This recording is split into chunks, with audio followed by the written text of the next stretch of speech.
What do I like to do? I like to watch anime.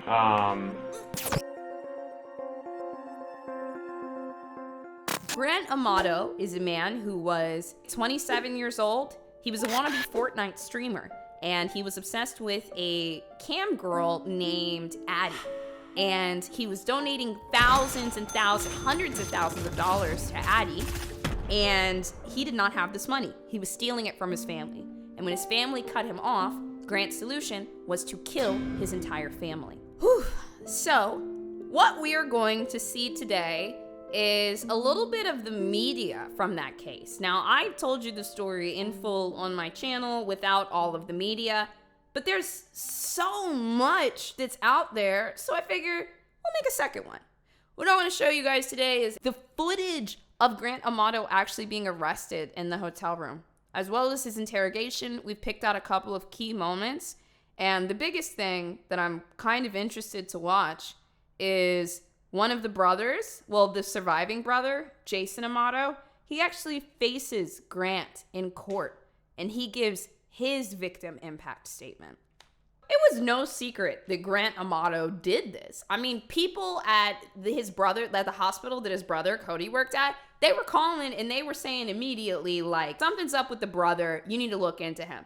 So the police were able to find where exactly Grant was. And this is the body cam footage of him being arrested. But wait, today's ad is brought to you by me, Cozy BOZE, and Sundance Now. Look, only the coolest sponsors here. And why are they the best? One, it's only $5.99 a month, and it's commercial free. Y'all know people be saying these streaming services are $5, and then they put an ad every 30 seconds. Not on Sundance Now. $5.99 and 100% commercial free after that. Two, there are hundreds of movies and shows to pick from. This isn't any pump and dump content. You can't find this anywhere else. Three, you like true crime? So does Sundance Now. And in fact, they execute it so well. You can watch Jonestown, Terror in the Jungle, a 4-part docuseries on Jim Jones and how did he get all these people to join the People's Temple? Oh my God, I just found this one too. Ministry of Evil, the twisted cult of Tony Alamo. Dive deep into the cult you've never heard. Okay, I'm 100% in. And maybe if true crime's not your thing, or you just want to take a little true crime break, oh, the dramas, the emotional stories are absolutely fantastic. I recommend Too Close. It's a 3-part drama that you can watch on Sundance Now today. You can start your next streaming obsession or streaming escapism. Listen, we accept that too. By trying Sundance Now for 30 days free with my code BOZE. It's that simple. BOZE. Go to sundancenow.com. Sign up. Get your 30 days free. Thank you to Sundance Now for sponsoring this video. Like, what the? Oh my God, there is cam video showing the moment. Wait, hold on. This is just released body cam video showing the moment Orange County Sheriff's deputies took Grant Amato into custody at a hotel. They laid him out so fast. The man accused of killing 3. Whose scrubs is he wearing? To my knowledge, homie ain't got no job. Why is he wearing this? I don't understand. Accused of shooting his mother, father, and brother to death in their Seminole County home. It's just a normal routine when we encounter someone that we want to make sure you're safe. The alleged motive for the murders. Yeah. I just got here. What did he do? Killed his whole fucking family for nothing? This body cam video is expected to be part of the evidence. In the video, you see Amato surrender. He puts up no fight, even encourages deputies to check his room for weapons. I mean, I have my like duffel bag and whatnot in there if you guys want to check that and whatnot. Well, it'll be up to the detectives to talk to you. After he was taken into custody, Amato was questioned and eventually charged with 3 counts. Wait a minute. Is this okay? Is he taking a cell phone video? Can somebody explain? Hello? Does he not have a body cam? Is this Amato cell phone video for his own personal use? Like he's gonna counts. send this to a homie, like, look at the piece of shit we caught today. So this is the whole 4-hour Grant Amato interrogation. Obviously, we're not gonna listen to the whole thing, but we have a couple timestamps here that I've been told are the most pertinent moments. So we're just gonna kind of skim through those. See, We haven't heard Grant talking very much yet, right? And then I was pursuing a master's of science in nurse anesthesia. That was back in 2015, I believe. Okay. But then I didn't complete that, and then I just went back to nursing. And then when this He's whole, getting a little backstory. like, wrongful accusation of the grand theft charge that I told you about in the car, when that happened, I stopped working at the hospital, and then that took, like... Now, I need to remind you guys, the grand theft charge that Grant Amato had was he was accused and found to have stolen over $2,000 of, how do you say it? Propofol. Propofol? I know what it is. Propofol, okay? That is the drug that killed Michael Jackson. It's basically like an extreme anesthetic. If somebody injects that into you, it's good night, night, night, night. And guess why Grant was doing this? Because he didn't want to deal with the patients. If a patient was having a lot of pain or needed a lot of assistance that night, he would just put them to sleep until the end of his shift. And then... Where was that at? Florida Hospital South, the main one down in Orlando. Down on Orange Avenue? Rollins. So Grant is super bullshitting here because he knows that he did it, but he also knows that this is a 6-month process because his brother paid for his legal fees. They hired a great attorney. They basically tried to compromise with the hospital, and they were like, hey, please don't tell, and we'll figure this out. And that's what they did. They covered it up for him. That's what it is. Okay. So when he's talking to officers, he's just like, I was accused, So when that happened, because he knows obviously, how it ended. What do I like to do? I like to watch anime. Me and my brother kind of started doing that back 5 years ago, I'd say. He kind of got me into it. Okay, all right. I don't know how many of you guys noticed this, but in my last video, we included a photo of his, like, anime statue collection. And I didn't notice this, and neither did my editors, but there was all these different anime figurines and statues. And in the top right corner, there were 2 giant fleshlights. And we put that picture in the video, and I didn't notice it. And people that were commenting on YouTube noticed that next to all of his anime figurines were fleshlights. It's like cartoons, I guess you could say, but it's Japanese cartoons. Okay. I guess is the best way to put it. So, I just want to title this video so bad. Grant Amato explains anime and lies to cops. Is it in Japanese or? It is in Japanese, and then they subtitle it. Yeah. Y'all saw what that was, right? That was him being proud that it's in Japanese and he got the subtitles on. I know y'all. He said, yes, it is in Japanese. Yes, it is. Yes, it is. Grant Amato is 100% the type of person that would go to Japan because they like anime. Like, so many other people are like, oh, the culture is interesting. The food is really good. I want to travel. I want to see a beautiful city. And Grant Amato's like, anime. Somebody said when I saw his Fate Stay Night figurine, I was screaming. Fate Stay Night is a Japanese adult visual novel. He was into hentai, and he was into a lot of hentai. How long have you been out of work? I've been out of work for 6 months, since June. How did you pay?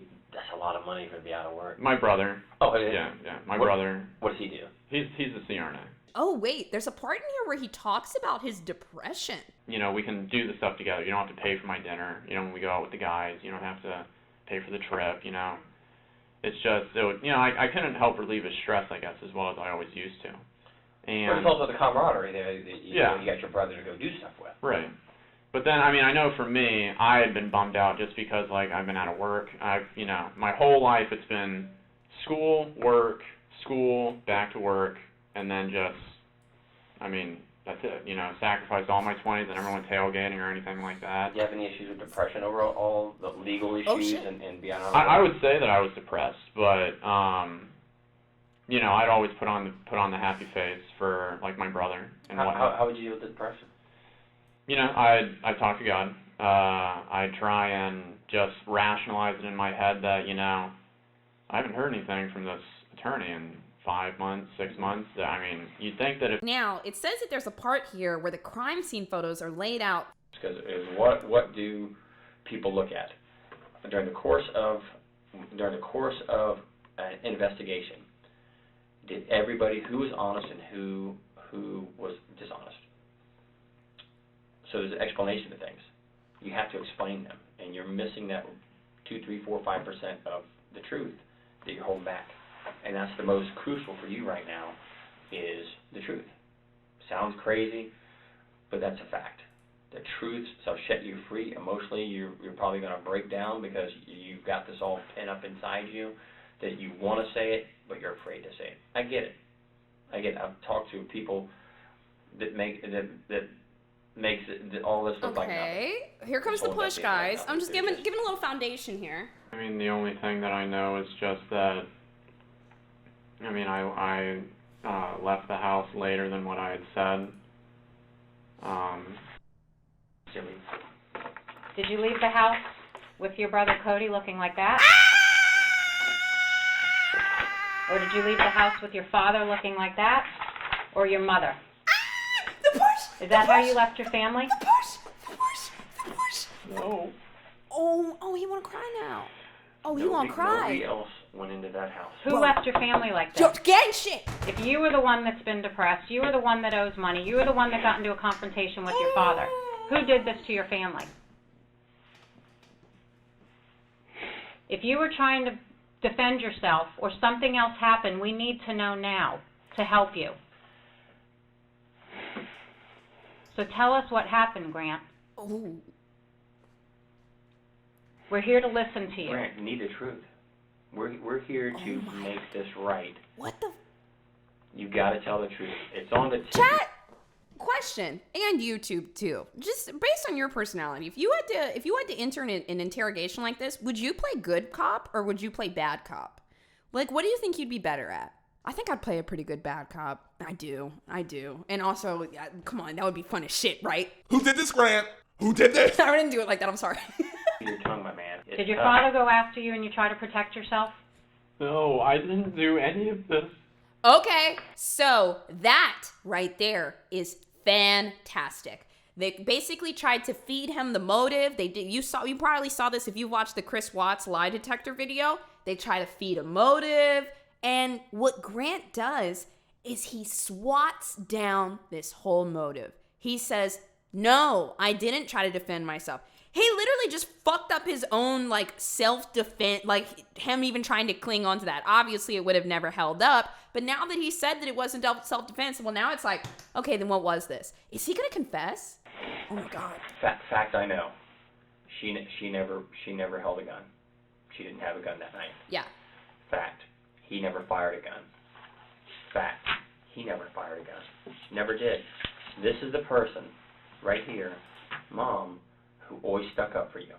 Something happened so bad that caused her death, your dad's death, and Cody. And I'll tell you just about how it happened. 1, 2, 3.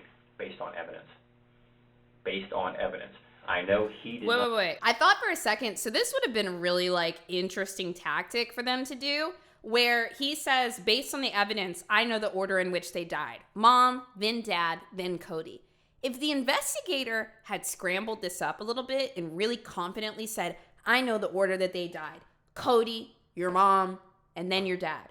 Well, Grant knows that that's not the order. And so then Grant's going to feel like he might be able to outsmart them a little bit. Or maybe he might try to correct that information or do something. That's a really interesting tactic that I've seen some people use, but it can be pretty reckless if you don't know the person that you're interrogating very well.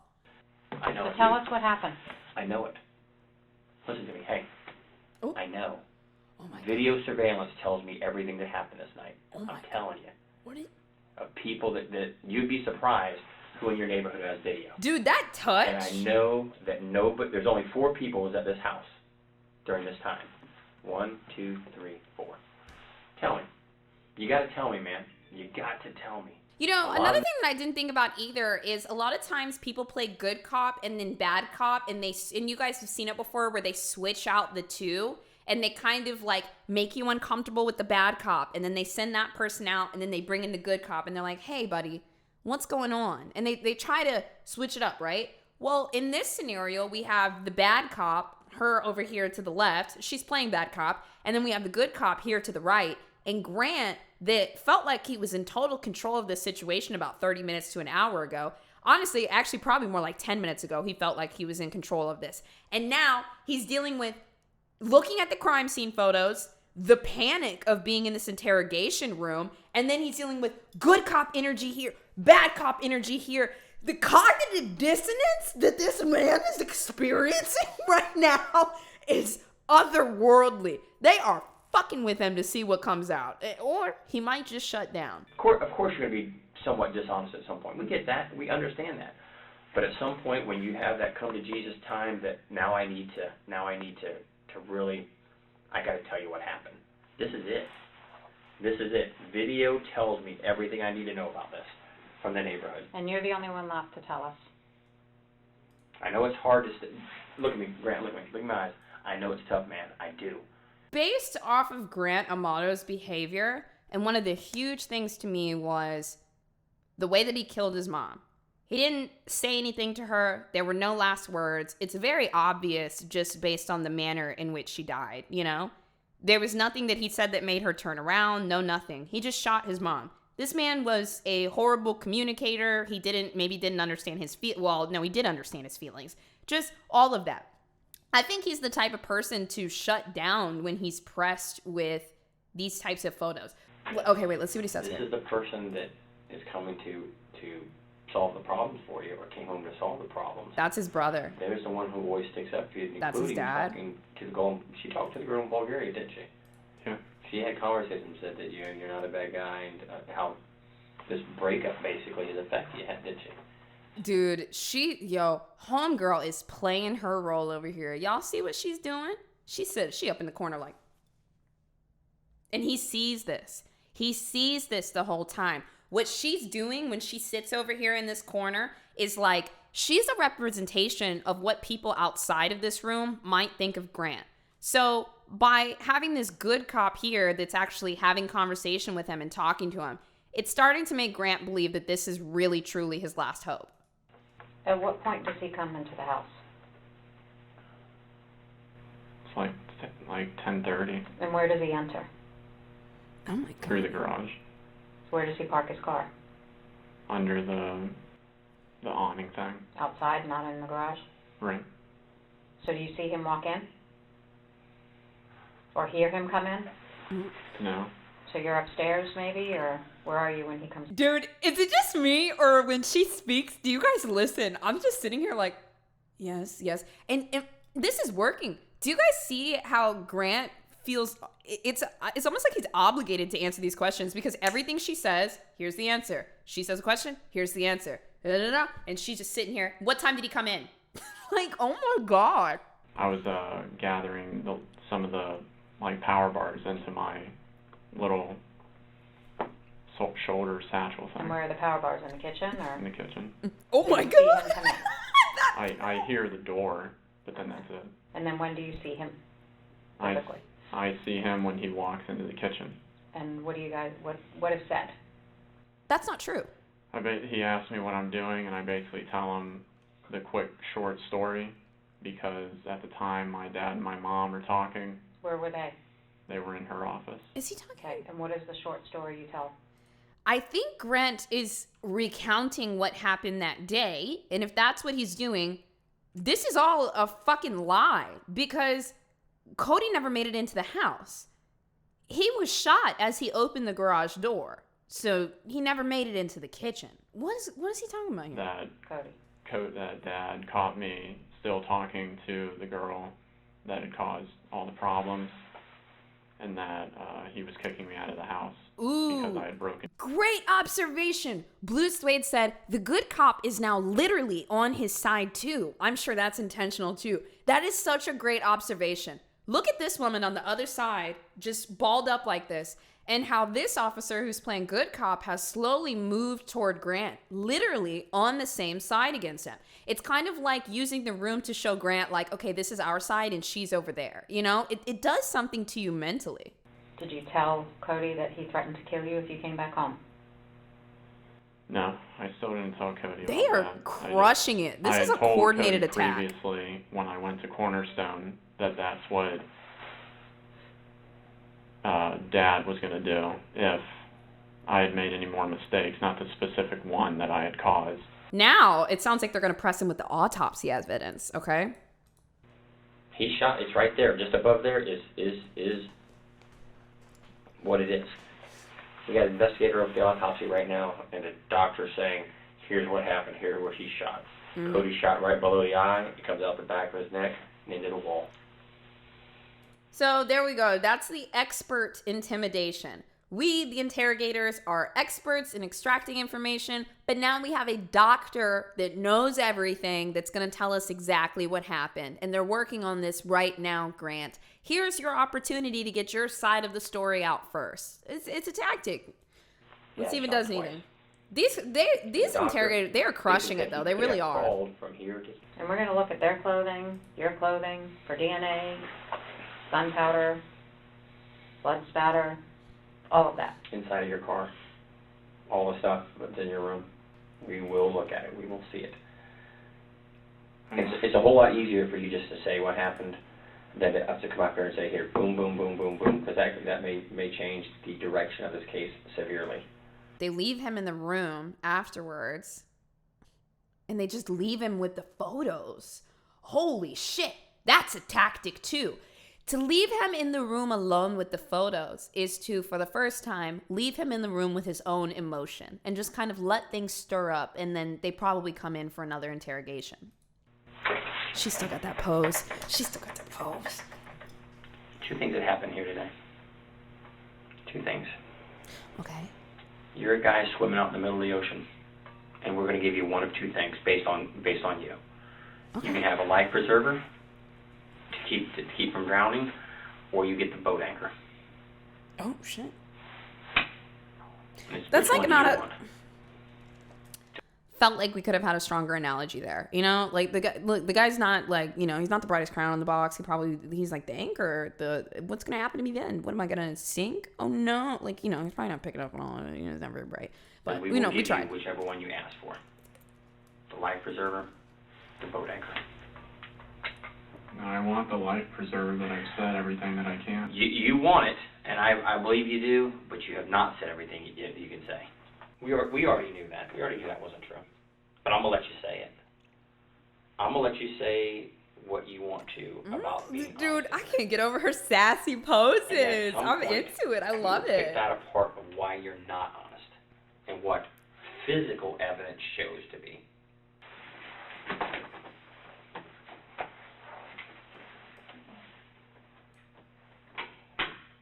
Looking down at the floor, it's probably comfortable for him because the photos aren't in view. Is he gonna look at them while he's alone? Right? Y'all see this too. I can't believe I'm sitting here. I'm like, he's just completely still, and I'm like, where's he gonna look? Is he gonna look? He might just be shut down. Need some food, some water. You good to stay for a while longer? You okay? I mean, I just don't have anything more that I can say. I don't know what the next... I'm not keeping you. If you want to stay, I'll talk to you till whatever, till you're happy with everything. Oh, but he's free to leave? You're okay. Also, dude, with how many fucking times Grant has run into trouble and they had to bail him out, and like the first thing his brother did was call an attorney. And he doesn't know. He just talked for 4 hours. He literally just talked for 4 hours. Dude, this is the video where Jason Amato takes the stand. I need to just say, I have no idea what he's going to say or what's going to be in this, or, you know, maybe it's just like a quick something. Maybe it's not very emotional or anything. But hats off to this man, because you don't have to make a victim like impact statement. You don't have to. You're essentially doing that to tell the jury and the judge how much this case has affected you as, you know, a person on the outside, and to bring more emotion and more depth and clarity to it. It is not a requirement at all. Jason will now be essentially alone in this world, and he's about to face his brother and put him away probably because he thinks it's the right thing to do, you know. My name's Jason Amato. And did you know Margaret, Chad, and Cody Amato during their lifetimes? Yes, they were my mom, dad, and brother. Now, is there I see that you have a statement, piece of paper in your hand. Oh, is there an impact statement that you'd like to read to the jury? Yes. Oh, no. Now, hold on a second. I know people in my community are not saying something about the appearance of a man who's had his entire family slain. That's not my community. Okay, let's get back to the video. Where do I begin? This has not only affected my life and those close to me, but the ripple effect has been widespread. I cannot give an exact number of how many people have felt the loss in my family, but there were hundreds of people at their funeral. The minister that led the service told me in his 50 years, he has never seen a funeral with 3 caskets. It has been very hard to devote reflection to either my father, mother, or brother. As I start to think of one, it's hard to not think of the others. My father was a great man that only wanted the best for his family, especially his boys. That is true. That is true. Chad Amato did everything for this family. Are you kidding me? He did everything. And like, one thing that I can't get over is that like he was working like such a normal job, and he had saved up over $250,000 for his family through investments and just hard work and grants. Little piece of shit ass spent all of that money that was for the family. That Chad really was holding it together. He did everything for them. Like truly. Anything in life could be a bit overboard, but he liked to know all the pros and cons of something as small as going to the grocery store or getting a big purchase like a car. My mother had the best outlook on life. Oh my God, dude. I'm not sure how many of you guys have lost a loved one before, or at least lost somebody that you're really close to, that you talk to a lot. But it is incredibly painful when you think of something that you want to share, and like that's something you would normally share with that person, or maybe advice that you know they would be able to help with, and you simply cannot pick up the phone. Like when you've lost somebody and there's something specific that you would want to talk to them about or share with, and you have that thought, it is like a devastating reminder. So I'm talking about the advice is really tough. She always found the good in a situation. There were times I didn't know what to think or do, and my mom was always there to guide me. One of the biggest things I miss is being able to talk to my mom. It's been 208 days.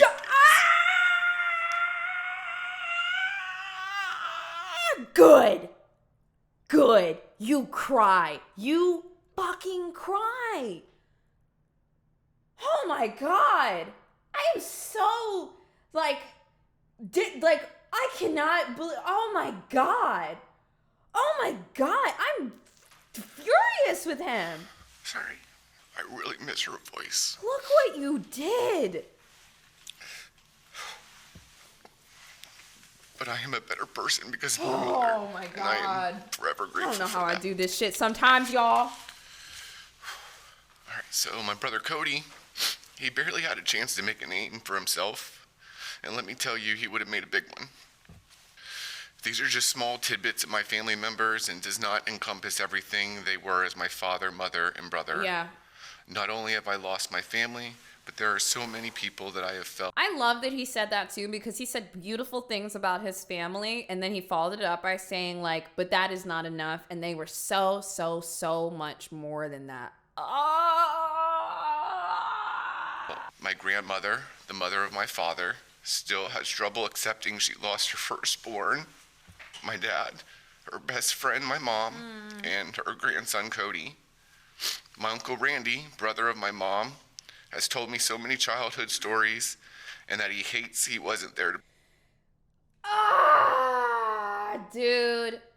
That's another thing that kills me about this. Like, I just, losing as a mother, if you had like several children, losing your oldest child, losing your eldest son, it like does something to you. That was like your leader of the pack. That was your baby. That was your first kid that you gave everything to. Like, it's like all that love you poured into them. And on top of that, no parent, dude, no parent is ever expecting like to have to attend their child's funeral. Like never. It just doesn't cross their mind. But the thing that fucks me up a lot too is that Chad was, how old was he? He was 40, 50 something years old. His mother thought, okay, he's made, like, you know, he's made it. Like, great, this is our life now. Never expected this. The toughest thing in all this is how it continues to affect my girls, especially the girls, or especially the kids. Oh my God. Christina misses the stories and comfort my family gave, particularly my mom, who always made her feel like a daughter. Not the kids. There are certain things Christina adored about my mom. She could light up a room with her smile and go with the flow personality. He has kids too. How do you explain to your children that we come from the same blood of all of these people, but we are not like them? How does Jason, you know, tell his wife or something like, you know, don't be afraid of, like, you know, what's in my family tree. Don't, you know, these are just like, oh my God, guys, this is why I talk about this stuff. This is why I talk about true crime, and I talk about it, I think I do, deeper than just, well, here's the research on the case, here's the description of the murder. Like, I want you guys to understand that, like, things like this, it's all based in trauma. The beginning of it is trauma a lot of times, and the ending of it is mass trauma for a big group of people. Our daughters, they're troubled daily. Nightmares, depression, confusion, fear, and having to live lives in the public eye. They miss the days at the barn with my mom, who taught them both how to ride. But to get to the real question, or how this has affected me, plain and simple, 2019 has been a tragic year. Too many tragedies for anyone to handle, let alone the children. It's just so hard to go through the grieving process when there are multiple losses and uncertainty in the future. Through all this, though, I am a proud Amato, and I will rise up stronger and smarter than before. It's just going to take some time and hard work. My main focus is my girls and making sure they are healthy, physically and mentally, and that no one can hurt them. Though they are gone, I want everyone to know Chad, Margaret, and Cody were amazing people that will live on forever. That's it. I want to hug him. I want to hug him. I just want to hug him. I'm so sorry. Thank you. You may step down.